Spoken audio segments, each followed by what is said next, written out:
Hi, I'm Maria Thea Harris of Velo Sews on social media. Welcome back to Sew 50 podcast on Sew Organised Style. You're listening to the Top 20 Countdown series. On one of the main roads going into Middlesbrough, and then I've been there since I was 23. I think I bought it, so I've been there ever since. It's developed, and there's been lots and lots of people working there and different businesses coming from there until most recently.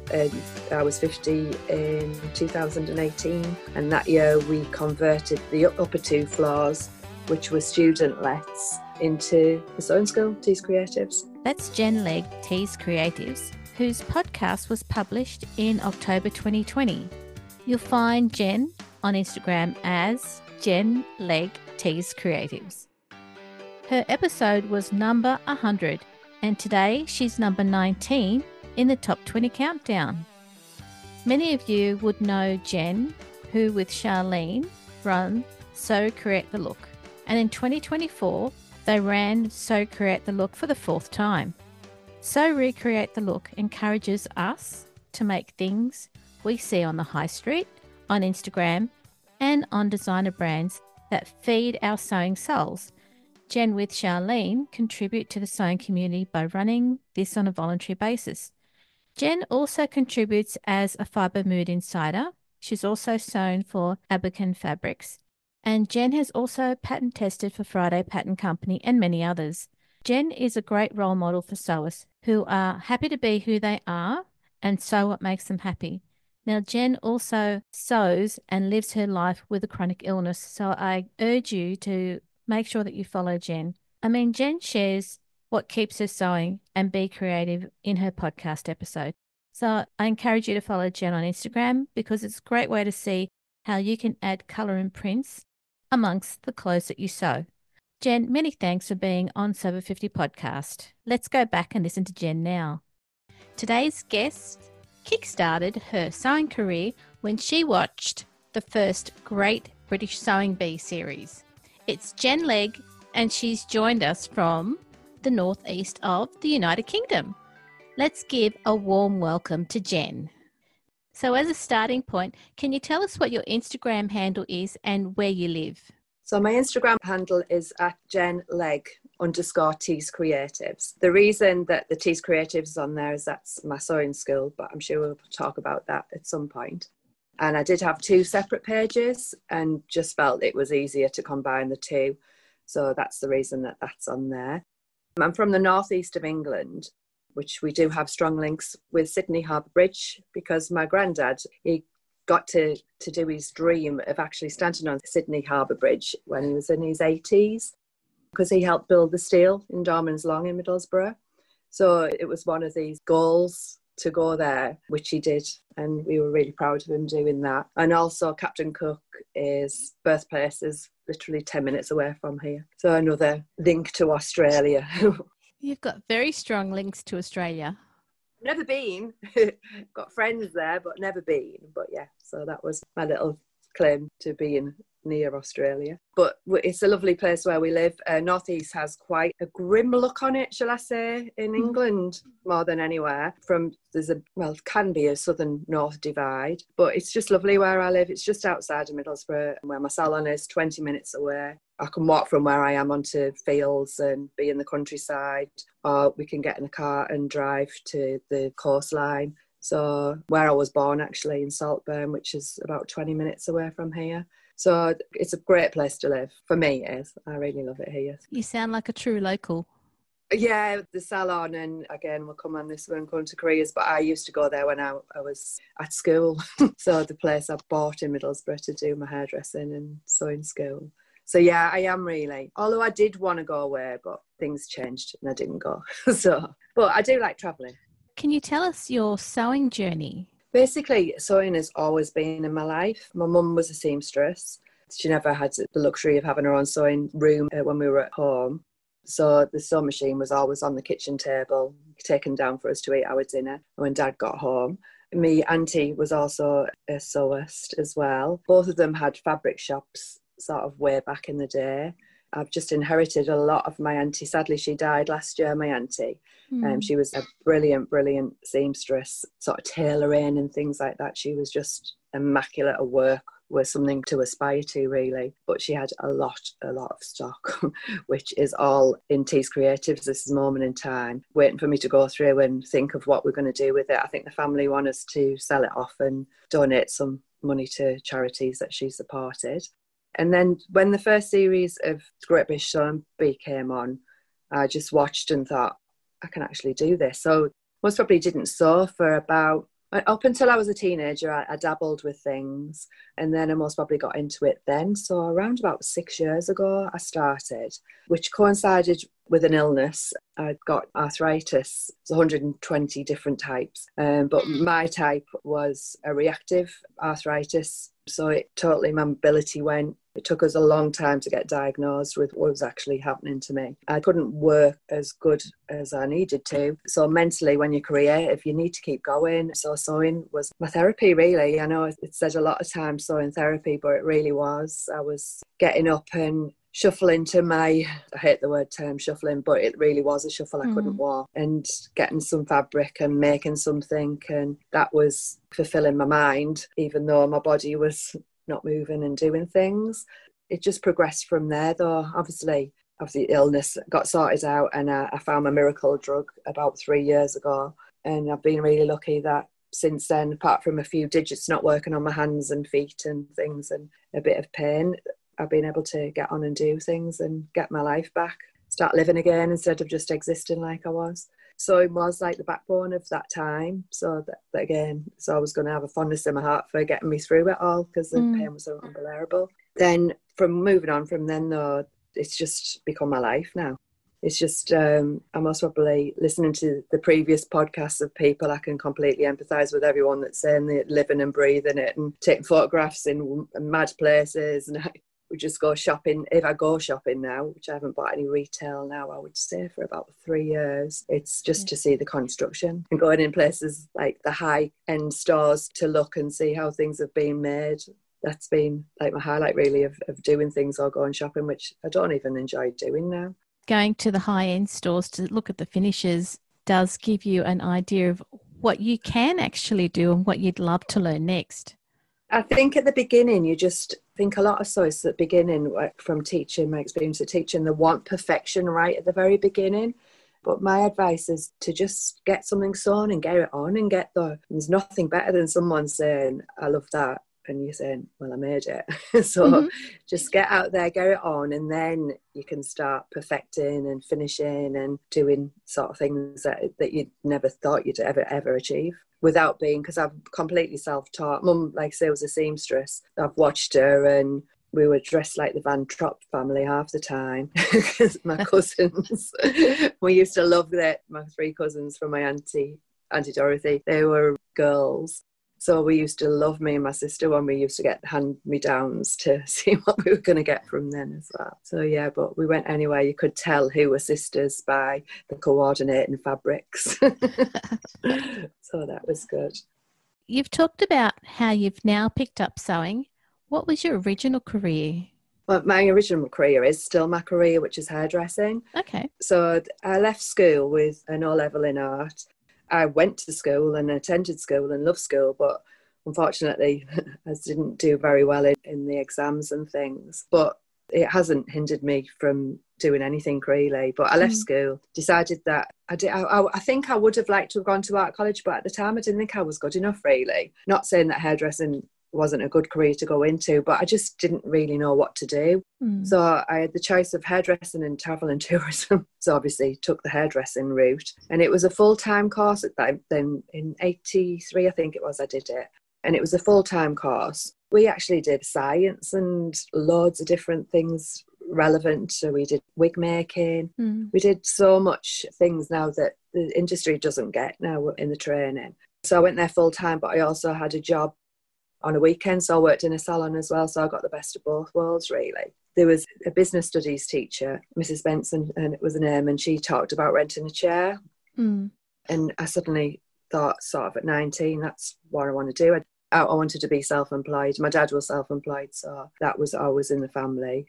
So I left college, got a job for about a year, and then went self-employed and worked in numerous salons in Middlesbrough until I ended up in the salon I'm in now, which is a 3-storey Victorian property on one of the main roads going into Middlesbrough. And then I've been there since I was 23, I think I bought it. So I've been there ever since. It's developed, and there's been lots and lots of people working there and different businesses coming from there until most recently. And I was 50 in 2018. And that year we converted the upper 2 floors, which were student lets, into the sewing school, Tees Creatives.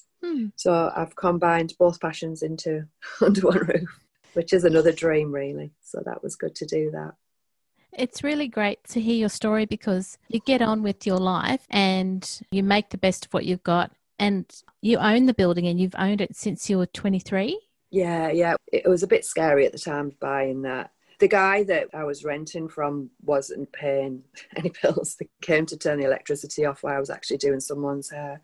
So I was like, no way can I keep doing this. I need to buy or do what I needed to do. It was a hard thing to do, but it was obviously paid off in the long run. Oh, yeah. And now you've got both your passions under one roof. Yeah. My husband is very handy as well. So he's 101% behind everything I do. So he helped totally with renovating it and like coming out with what was in my mind to how it was going to come out. He's an electrician by trade. I think there is some shots of the lights that are in Tees Creatives, and they are a little bit wacky, but perfect for sewing from, because there isn't just one bulb above your head that come out from all over the ceiling. And it's just, everybody who walks in that room says what a lovely feel it has. It's so lovely. Even people who aren't sewists, like my clients, have been really proud of me from doing it, although they're scared I'm going to pack in hairdressing and just sew all day. Oh, no, you can't do that. Yeah. No, they won't let me. There's no way. I'm lucky now that I've got such an established clientele that I'm not taking any more on now. So I can divide 4 days in the salon, and then the rest of the week I'm either sewing or teaching it or doing what I can, living my life. But yeah, it's a dream, really. It is really nice to have it all under one roof. And it has beds as well, which my son did say at the time, oh no, she's never going to come home. She'll be sleeping there. It's another example of how you've made the best of your situation and you're creating your joy every day. Yeah, I know. And people say you don't work a day of your life if you're doing something you love. And I do absolutely love what I'm doing. And it's took a long time. I don't employ people now. It's a different calibre when you're a manager of people. Still friendly with everybody who's been through there and left, but it's just so much easier just coming and going. And in a way, COVID's helped with that, because we're all doing what we can, aren't we? We don't have to have the salon door open now 9 till 5 at night or 9 till 7, because no one just walks in now anyway. So the one minor positive of this. So, but yeah. The reason you're here is because of Sew Over 50. The Sew Over 50 ended up it being launched on my 50th year. So it was really made for me, I think. Judith and Sandy and Suzanne might not agree. But I've been lucky enough to meet Judith as well. I haven't seen a lot of Suzanne and spoke to Sandy loads, because Sandy helped me coordinate my Sew Over 50 takeover that I did a couple of weeks back. Oh, yeah. It was such an exciting year, my 50th year, really, because my husband's 10 years older than me as well. So we had 50 and 60 years of celebrating that year, of going on a fantastic holiday to Thailand and Singapore, buying loads of material from Singapore, which I was getting told off because it wasn't going to fit in the rucksack. But I think I managed to squeeze 18 metres in there, so I did okay. Well done. Then this was at the beginning of the year, so then we'd had the vision for Tees Creative, so we did that and launched in the September. My birthday was the April, but then I also got asked to be in the Love Sewing magazine as well. So I made a dress for that I got someone to design the fabric for, which was really good and really exciting. And then obviously the Sew Over 50 launch. I think they did an article on it on Love Sewing magazine. So although I didn't go down with the girls to do the group shot, I ended up being in that because my photos were there from my dress before. So that was nice being involved with them, even though I wasn't there in person. And then it's just been, I think I was sort of like, did I know Judith before? I can't remember, but I think Judith invited me to do it. And I remember like the very first things, I have a bit of an obsession for jumpsuits. I'm not sure if you're pick that one up. But I think I've made about 60 jumpsuits so far. And it was that thing of, do you wear the same fashion the second time round? Yes. So if you've done it once, should you do it again? But I definitely, I think there's a photo of me when I was 18 in a jumpsuit that my mum had made out of curtain material. I absolutely loved. I wore it everywhere. I think I keep thinking, why didn't I keep it? But I think it was threadbare. I don't think I could have worn it again.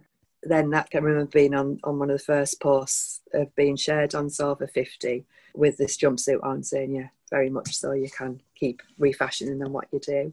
I asked for volunteers for the Sofa 50 guest editor, which I did on pattern placement, because I think, again, with pattern and the fabric choices and the matching.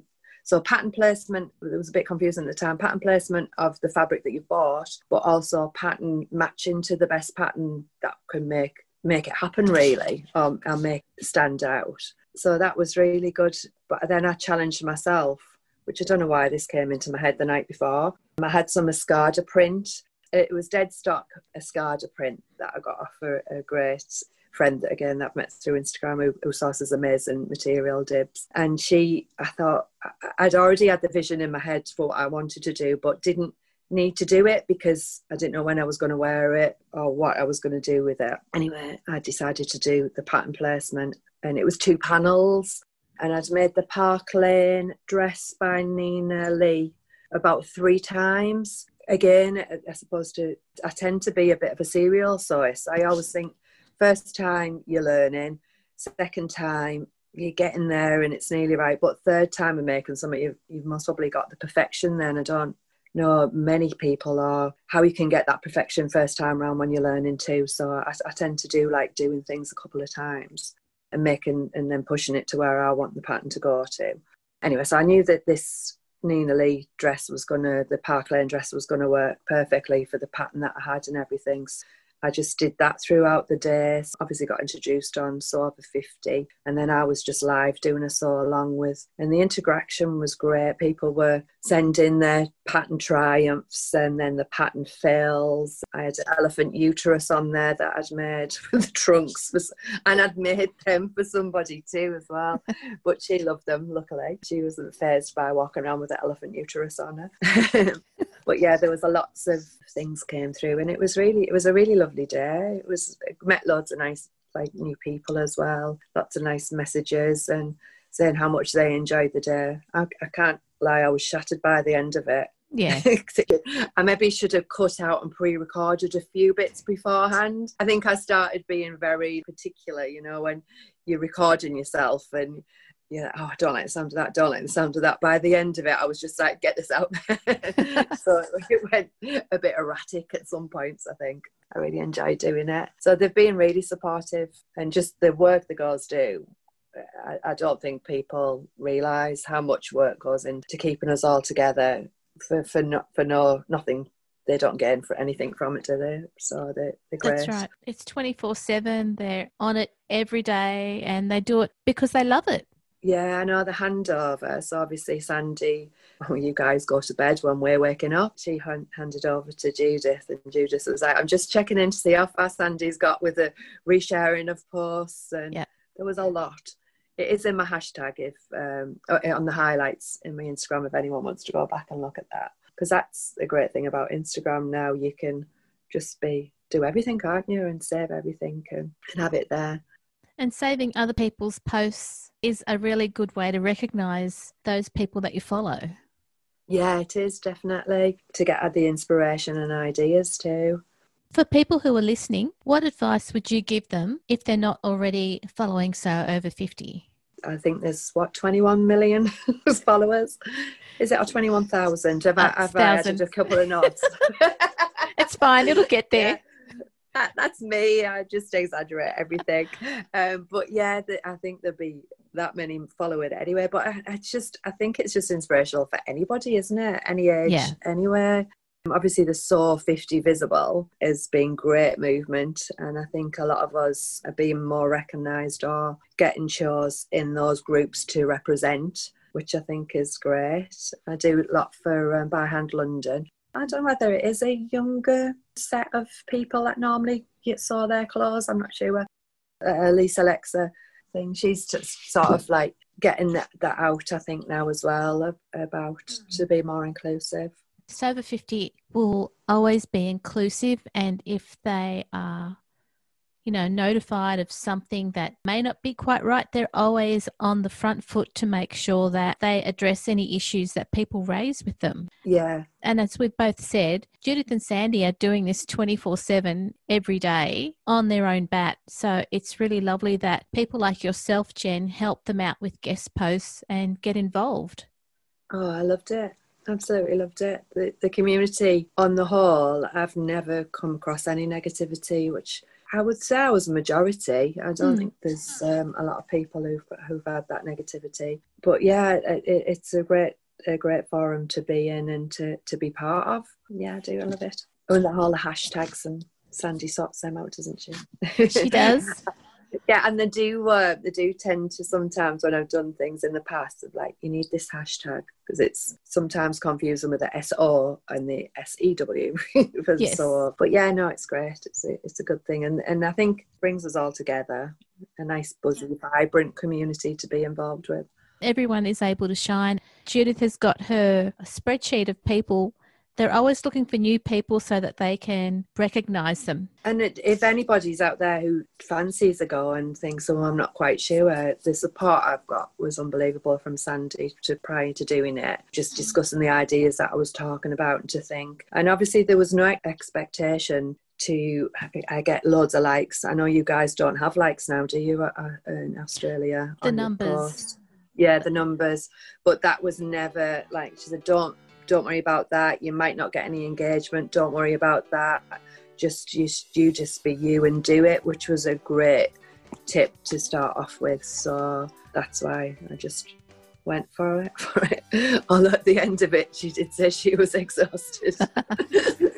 Trying to keep up with me and doing things. But yeah, it was really good. I really enjoyed it. I felt like I was on the TV for the day. You put the effort in, and I'm sure that everyone really appreciated what you did. So thank you again. Yeah, if you're going to do something, you have to be 100%, don't you? Well, Jen, thanks again for giving us your time on So Organised Style's So Over 50 podcast today. Oh, thank you. I'm really flattered that you asked me to do this. This episode of So Over 50 podcast on So Organised Style was produced by me, Maria Theoharis, with permission of Jen Legg, Tease Creatives. Sound by bensound.com. Many thanks for the ongoing support of the podcast Patreon contributors. On patreon.com/So Organised Style, you can support this podcast every month for the cost of a coffee. Their ongoing support enables me to develop this podcast for free. You can subscribe to So Organised Style podcast, but with an S, not a Z, on all good podcast apps. Make sure you go back and listen to our free Sub 50 podcast archive on So Organised Style podcast. If you would like to contribute to the many ongoing posts and challenges the team promotes on the Sober 50 account on Instagram, direct message Sandy and the editorial team. The Sober 50 community has over 50,000 followers. We look forward to joining you in your sewing room next time. Stay safe, everyone.